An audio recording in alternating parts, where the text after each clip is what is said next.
और एक होगा ई साइन थीटा। आप खुद ही समझिए इस बात को अच्छे से।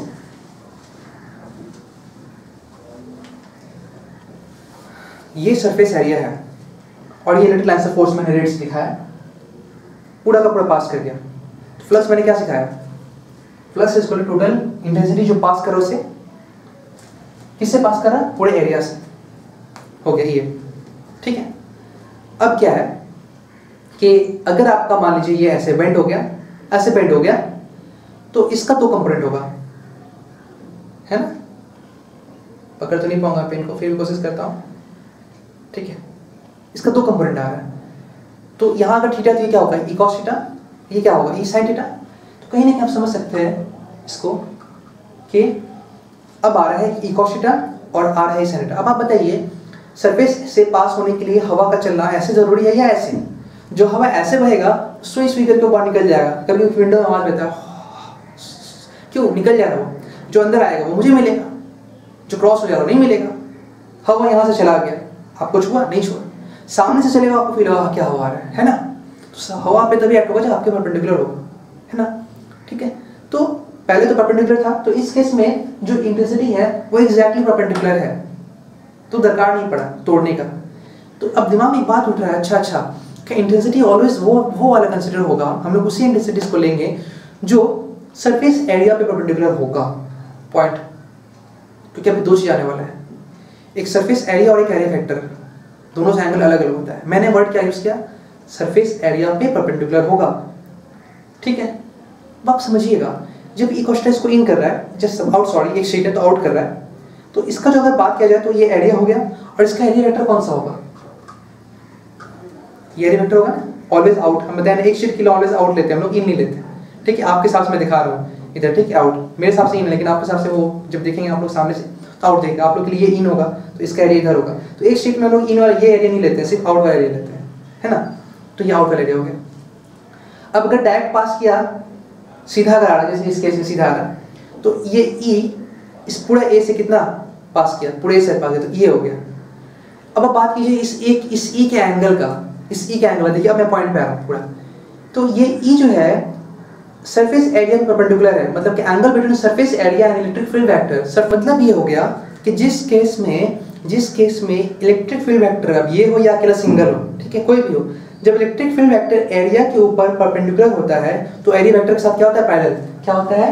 एरिया वेक्टर के साथ पैरेलल, ठीक है। तो आप देखिए ये होगा रिलेशन बिटवीन ई एंड ए, तो ई और एरिया के बीच एंगल क्या हो गया? 90 डिग्री, 90 परपेंडिकुलर है। लेकिन जिस केस में परपेंडिकुलर है उसी केस में वो एरिया वेक्टर से क्या एंगल बना रहा है? 0 डिग्री। समझ रहे बात ना? तो एग्जाम में जो हम लोग सॉल्व करते हैं, या तो आप इलेक्ट्रिक फील्ड एरिया वेक्टर से बात कीजिए या एरिया से बात कीजिए, ठीक है। तो फ्लक्स के पास होने कंडीशन क्या हो गया? कंडीशन ये हो गया कि मैं इसको नोट करके लिख रहा हूँ, आपको नोट करके साइड में लिख रहा हूँ यहाँ पर। ये एक नोट पॉइंट यहाँ पे मेरा एक नोट पॉइंट है, मेरे हिसाब से जो मैं यूज करता हूँ, जिसके हिसाब से मैं सॉल्व करता हूँ, मेरी गलती नहीं होता है। तो एक क्या हो गया कि जो इलेक्ट्रिक फील्ड होगा, ठीक है, इलेक्ट्रिक फील्ड को अगर condition for flux, condition to pass surface, क्या कंडीशन हो गया कि जो इलेक्ट्रिक फील्ड वेक्टर है वो वेक्टर सरफेस एरिया पे क्या हो? सरफेस एरिया पे क्या हो? परपेंडिकुलर हो, या आप बोलेंगे कि वो electric field vector surface area vector के साथ क्या हो? पैरेलल हो, या 180 भी चलेगा, क्योंकि पैरेलल मतलब क्या हो गया? आउट, और ये मतलब क्या हो गया? इन। तो ये इलेक्ट्रिक फील्ड आउट के लिए 180 भी होता है, तो मैं जस्ट आउट का बात कर रहा हूँ। तो पैरेलल हो या एंटी पैरेलल हो, पैरेलल हो या फिर एंटी पैरेलल हो, मतलब उसके लाइन में हो। तो ये कंडीशन हो गया, या तो electric field vector surface area में परपेंडिकुलर हो या एरिया वेक्टर के साथ पैरेलल हो। तो आप कंफ्यूज मत होइए, आप कोई एक यूज कीजिए, क्योंकि जब जिस केस में ई और ए के बीच एंगल 0 होता है, if E vector and A vector के बीच एंगल जो है एंगल 0 डिग्री है, इसका मतलब ही होता है कि E vector and surface area हम सरफेस एरिया सिर्फ ए से दिखा रहे हैं और ए वेक्टर को वेक्टर से, तो सरफेस एरिया में कितना एंगल होगा? 90 डिग्री, ठीक है। तो अब ये यूज कीजिए या ये यूज कीजिए, बात एक ही है। ठीक है, तो आपको एक यूज से करेंगे। तो हम लोग क्या करेंगे, हम लोग वेक्टर यूज ले करेंगे, क्योंकि जो प्रॉब्लम जाएगा, डिफिकल्ट प्रॉब्लम्स आएगा, वो डायरेक्ट वेक्टर में दिया होता है। तो अगर हम एरिया से सॉल्व करके प्रैक्टिस करेंगे तो जो हैबिट हो जाएगा वो खराब हो जाएगा, फिर एरिया वेक्टर समझने में डिफिकल्ट फील होगा। तो एरिया वेक्टर समझने में डिफिकल्ट फील ना हो, इसलिए हम लोग स्टार्टिंग से ही सारा कंसेप्ट एरिया वेक्टर को लेकर के सॉल्व करेंगे। ठीक है, तो याद रखना है कि अगर किसी भी इलेक्ट्रिक लाइंस ऑफ फोर्स को या इंटेंसिटी को सरफेस एरिया से पास करना है तो उसको इलेक्ट्रिक फील्ड वेक्टर के साथ 0 डिग्री या फिर 180 डिग्री एंगल बनाना होगा। ठीक है, और हम लोग हमेशा वही ई लेते हैं जो सरफेस एरिया पे परपेंडिकुलर के एरिया वेक्टर के साथ पैरेलल होता है। तो इसे आप समझिए ना। तो फिलहाल मैंने फ्लक्स को ऐसे दिखाया। अच्छा, अब देखिए मैं इसको फिर से यूज कर रहा हूँ। अच्छा, अब बात करते हैं फ्लक्स का। तो अगर आप इसको यूज करके सॉल्व कर रहे हैं तो यहाँ फ्लक्स क्या होगा बताइए आप लोग।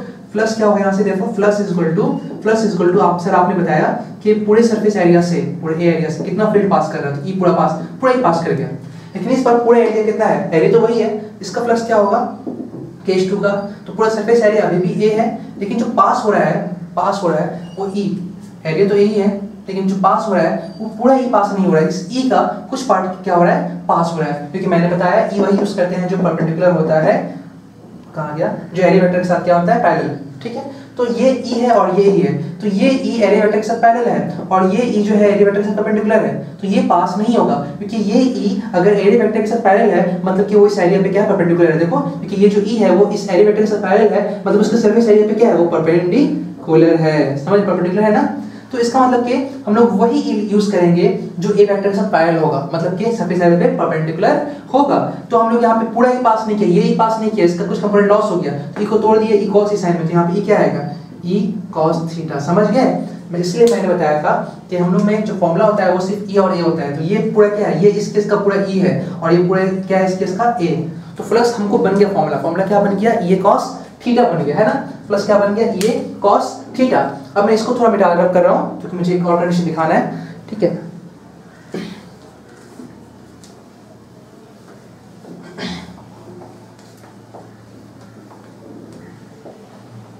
अब देखिए केस 3। तो मैंने यहाँ पे क्या किया, मैंने यहाँ पे जो एरिया को चेंज नहीं किया, एरिया वेक्टर में कुछ डिस्टेंस रोटेशन नहीं किया, मैंने क्या कर दिया, फील्ड को चेंज किया था। ठीक है, तो अभी जो हो गया ये फ्लक्स हो गया। अब क्या है, केस 3। अब मैं क्या कर रहा हूं ना, अब अपने में फील्ड को सेम रख रहा हूं। ठीक है, और पहले जो एरिया वेक्टर था, पहले जो एरिया सरफेस एरिया था वो ऐसे था और जिसका एरिया वेक्टर कहाँ होगा, इधर होगा। लेकिन मैंने क्या किया, थोड़ा इसको बेंड कर दिया, मैंने क्या किया, इसको थोड़ा सा बेंड कर दिया। तो एरिया वेक्टर तो सरफेस पे और परपेंडिकुलर होता है। मैं जब इसको बेंड करूंगा ये है, तो जितना एंगल से मेरा एरिया रोटेट होगा उतने ही एंगल से एरिया वेक्टर भी रोटेट हो जाएगा, कि साथ में प्ले हो रहा है वो एक दूसरे के साथ। ठीक है ना। तो क्या होगा, तो अगर मान लीजिए मैंने इसको थीटा रोटेट किया, कितना रोटेट किया इसको, थीटा, तो एरिया वेक्टर तो अभी भी, क्योंकि सरफेस एरिया में हमेशा क्या होता है, परपेंडिकुलर, क्योंकि इसका डायरेक्शन इधर एरिया का। ठीक है, तो ये एंगल भी क्या होगा, थीटा बन गया, है ना। तो अब मैं क्या कर रहा हूँ, अब मुझे फाइंड करना है फ्लक्स, इस सरफेस का फ्लक्स फाइंड करना। भाई ये ई है, ये ए है, तो मैंने फार्मूला क्या बताया आप लोगों को, सर ने फार्मूला बताया था flux is equal to total E into total A, बस और कुछ नहीं। देखिए इस बार जो चेंजेस हुआ है वो एरिया वेक्टर में हुआ है, तो हम लोग रिजोल्यूशन, पिछले केस में चेंजेस हुआ था ई में, तो हम लोग ई को रिजोल्व किए थे, है ना। अब चेंजेस हुआ है ए में, तो हम लोग ए को रिजोल्व करेंगे। इसका मतलब अब पूरा सरफेस एरिया यूज नहीं हो रहा है इस ई के पास होने में, पास तो ई किया दिख रहा है, अरे हाँ ये ई पास कर रहा है, इसमें से ई पास कर रहा है, लेकिन यहाँ पे तो आपको दिख रहा है पूरा सरफेस एरिया कितना यूज हो रहा है, कितना यूटिलाइज हो रहा है पास होने में, क्योंकि सरफेस एरिया वही यूटिलाइज होता है जो सरफेस ई पे क्या होता है, परपेंडिकुलर होता है, या वेक्टर के साथ क्या होता है, पैरेलल होता है ना, तो वही यूज होता है। तो अभी काम करते हैं, हम फ्लक्स लिखते हैं, फ्लक्स का फॉर्मूला लिखते हैं इस फॉर्मूला के हिसाब से। चलिए ठीक है, लिखते हैं हम लोग यहाँ पे flux is equal to E total E है, लेकिन एरिया वही लेते हैं, हम बताए ना, ई वही लेंगे जो एरिया वेक्टर के साथ पैरेलल है, ये एरिया वही लेंगे, क्योंकि जब ई अगर एरिया वेक्टर के साथ पैरेलल है तो ए भी तो पैरेलल होगा, है ना, यही मतलब है। पिछले केस में ये किए, वही ई लिए जो एरिया वेक्टर से पैरेलल है, वही ई लिए जो एरिया वेक्टर से पैरेलल है ना। तो ई और ए जो आपस में है, ये दोनों आपस का एक ऐसा पेयर है जो दूसरे के साथ पैरेलल होता है। तो आप अगर ए ले लेंगे तो ए उसके पैरेलल मिलेंगे, और अगर आप ए ले लेंगे तो ई उसके पैरेलल मिलेंगे। ठीक है, तो मैंने फिलहाल यहाँ पे ई ले लिया है, तो ए वो लेंगे जो उसके साथ पैरेलल होगा, और यहाँ पे जो ए दिख रहा है उसके साथ पैरेलल नहीं है, तो आप नॉर्मली इसको यूटिलाइज करेंगे। अगर आप कंसेप्ट नहीं नॉर्मल बात करते हैं वेक्टर का, तो आप लोग रिजॉल्व करना आता है, तो ये क्या आ जाएगा, ए कॉस थीटा, और ये क्या आ जाएगा, ए साइन थीटा। तो हमने बताया था पहले आप लोगों को कि हम लोग वही वेक्टर के हिसाब से अगर बात करेंगे तो सिर्फ वही एरिया वेक्टर या वही ईज होता है जो आपस में पैरेलल होता है। तो इस ई के साथ कौन सा एरिया वेक्टर पैरेलल है, तो ये तो बिल्कुल पैरेलल नहीं है, ये भी पैरेलल नहीं है, हाँ ये पैरेलल है। तो एरिया, टोटल एरिया क्या यूज हुआ, ए कॉस थीटा। इसका मतलब इस केस का एरिया ए नहीं है, इस केस का एरिया ए कॉस थीटा है। अब बोलिए सर क्या मजाक कर रहे हैं, क्या मजाक कर रहे हैं, ये तो साफ दिखाई दे रहा है, तो आप ए कॉस थीटा क्यों ले रहे हैं।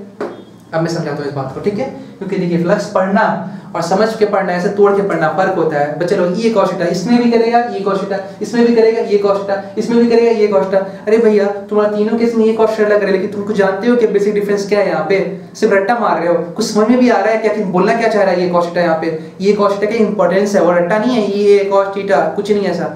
अब देखिए यहाँ पे मैंने तो चले निकाल दिया, इस फॉर्मूला के हिसाब से भी मैंने निकाल दिया, ठीक है। अब समझिए बात को, ये जो एरिया है जिसको मैंने तोड़ा है, मैंने पहले ही बताया आप लोगों को, हर एक एरिया का एक एरिया वेक्टर होता है, और वो एरिया वेक्टर का एक एरिया होता है। एक ही बात है, हर एरिया का एक एरिया वेक्टर होता है, तो हर एरिया वेक्टर एक एरिया होता है ना। और वो एरिया वेक्टर अपने एरिया पे ऑलवेज परपेंडिकुलर होता है, यही होता है। तो एक काम करते हैं, मैंने जब इसको रिजॉल्व किया, ये इसका एरिया वेक्टर है, ये इस एरिया का एरिया वेक्टर क्या है, पूरा एरिया का ए वेक्टर है ना, ये है एरिया वेक्टर, ठीक है। अब क्या है, मैंने इसको रिजॉल्व किया दो पार्ट में कंपोनेंट तोड़ दिया इसको, तो यहाँ से ये एक आ गया थीटा। अगर मैंने यहाँ हॉरिजॉन्टल से मान, मैंने बताया है कि हम लोग हर किस में एंगल जो है वो हॉरिजॉन्टल से ले रहे हैं, तो यहाँ से ये क्या आ जाएगा, ये आ जाएगा ए साइन थीटा, ए साइन थीटा, और ये क्या आ गया, ए कॉस थीटा, ठीक है। और आप देख रहे हैं, तो अब मेरे पास ये एरिया वेक्टर का मतलब नहीं है, मेरे पास दो वेक्टर है, ये वेक्टर और एक ये वेक्टर। तो हर एरिया वेक्टर का एक एरिया होता है, और वो वेक्टर अपने एरिया पे क्या होता है, परपेंडिकुलर होता है। इसका मतलब कि इसका भी एक एरिया होगा। तो अगर ये ए कॉस थीटा है, तो इसका एरिया कैसे होगा, है ना, क्योंकि कोई भी एरिया वेक्टर पे एरिया क्या होता है, परपेंडिकुलर। अच्छा ये ए साइन थीटा है, ये ए साइन थीटा है, ए साइन थीटा, इसका एरिया ऐसे होगा, परपेंडिकुलर, है ना, क्योंकि कभी भी किसी एरिया का जो एरिया वेक्टर होता है हमेशा उसके ऊपर परपेंडिकुलर होता है, एरिया वेक्टर एरिया पे, ठीक है। अच्छा इसका मैग्नीट्यूड कितना होगा, इसका मैग्नीट्यूड होगा ए कॉस थीटा, इसका मैग्नीट्यूड कितना होगा, ए साइन थीटा।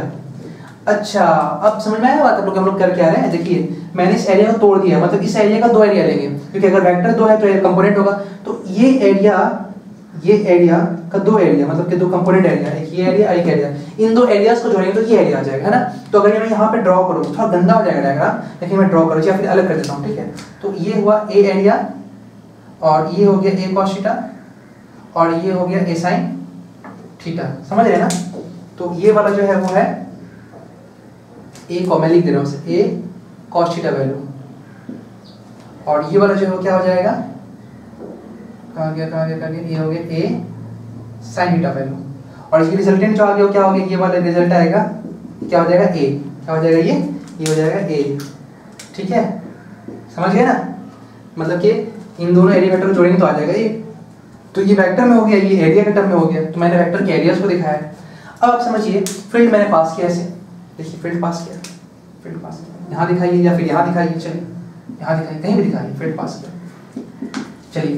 तो कोई भी एरिया वेक्टर हो, इस एरिया वेक्टर के लिए भी ई उधर ही है, इस एरिया वेक्टर के लिए भी ये एरिया वेक्टर हो, ये एरिया वेक्टर हो, ई तो उधर ही है, यहाँ जा रहा है। मतलब क्या हो गया कि ये नेट सरफेस एरिया का बात करें तो भी इधर ही है, इससे अगर ये कंपोनेंट का बात करें ए कॉस थीटा, जिसको ए कॉस थीटा बोल रहे हैं, तो इस एरिया के लिए भी ई तो एक ही है, इस सभी पे क्या है, कंपोनेंट्स पे भी वही ई है और रिजल्ट पे भी वही है, क्योंकि मैंने कंपोनेंट्स तोड़ा है। एक्चुअली एरिया ये था, इसको मैंने तोड़ के ये और ये लाया, और ये तो अपनी जगह जा रहा है जिससे जा रहा है, तो ई का डायरेक्शन दोनों के लिए क्या होगा, इधर होगा, है ना।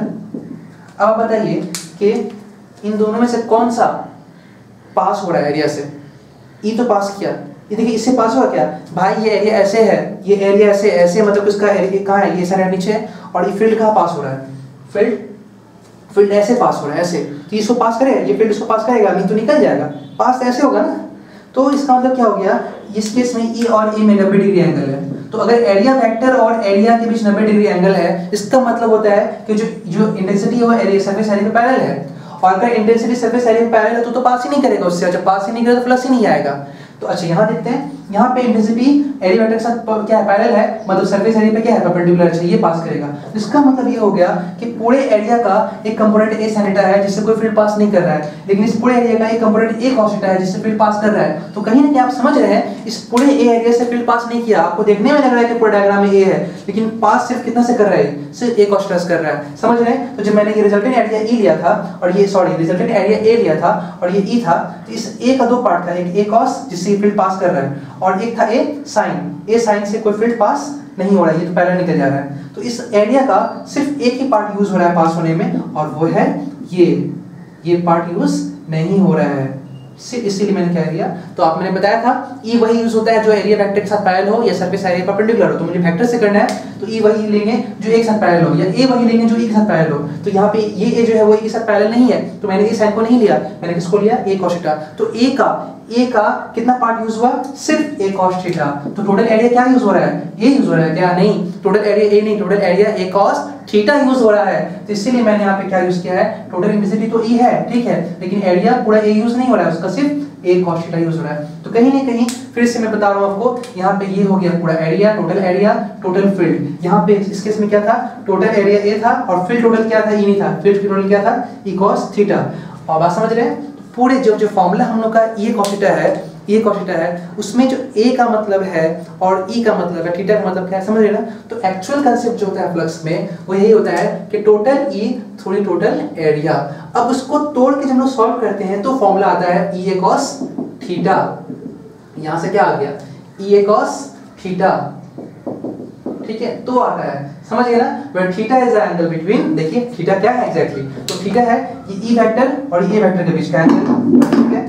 तो थीटा क्या है, ई वेक्टर, वेट कीजिएगा थोड़ा, माइक गिर गया मेरा, हेलो, हाँ आ जा रहा है। चलिए थीटा क्या है, E vector total and A vector total के बीच का एंगल, ठीक है। तो अगर आप फॉर्मूला यूज करते हैं, जो बच्चे फॉर्मूला यूज करते हैं वो सिर्फ ये याद रखता है, टोटल ई टोटल ए, अच्छा उनके बीच का एंगल, तो उसके हिसाब से थीटा का मतलब क्या है, उनके अलग अलग हिसाब है, total A and theta is angle between E and A, वो ऐसे सोचता है, वो रट्टा मारे करता है, ठीक है। और अगर यहाँ बात करेंगे तो भी क्या बोलेंगे कि अच्छा ये टोटल ई किधर है, ये टोटल ई है, अच्छा ये ए क्या है, ए है टोटल ए, और थीटा क्या है, ई टोटल ई और टोटल ए के बीच का एंगल, तो टोटल ई टोटल ए और उनके बीच का एंगल, ठीक है। लेकिन हम लोग क्या किए, हम लोग क्या बोले, हम लोग के हिसाब से total E and total A उनके बीच का एंगल कोई बात नहीं चल रहा है, कोई एंगल का बात नहीं चल रहा है, क्योंकि हम लोग क्या कर रहे हैं, हम लोग डायरेक्ट एंगल सॉल्व नहीं कर रहे हैं, हम लोग क्या कर रहे हैं, डायरेक्ट कांसेप्ट ले रहे हैं, कितना पार्ट जा रहा है, कितना इन कर रहा है, कितना आउट कर रहा है, रिजॉल्व करके देख ले रहे हैं, ठीक है। तो अगर आपको रिजॉल्व नहीं करना है, इन सब चीज से बचना है, कांसेप्ट लेकिन होना चाहिए,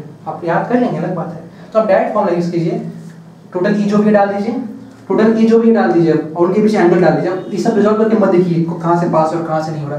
तो रट्टा मारने के लिए जो फॉर्मूला है वो रट्टा मारने वाला फॉर्मूला ये नहीं है, उसका फॉर्मूला क्या है, plus is equal to E A cos theta where E is the total intensity of electric lines of force, A total area of through the surface area, sorry total area of cross section जहाँ से electric पास कर रहा है, और क्या है theta, क्या है थीटा, क्या है थीटा है एंगल बिटवीन ये सब मैंने लिख दिया था, angle between E vector and A vector. तो आज के बाद आप चाहेंगे तो थीटा डायरेक्ट पुट कर सकते हैं, और ये तीन केस या और कोई भी केस आप डायरेक्ट रट्टा मार के उनके बीच का एंगल डालिए, आंसर निकल जाएगा, ठीक है। अब मैं डायरेक्ट रट्टा मार के सॉल्व कराऊंगा आप लोगों को, ठीक है। अभी कंसेप्ट समझ भी गए आप, और वो कैसे रट्टा मारना है वो भी आप समझ लीजिए आराम से। इसको आप नोट कीजिए, तब तक मैं इसको रब करता हूँ।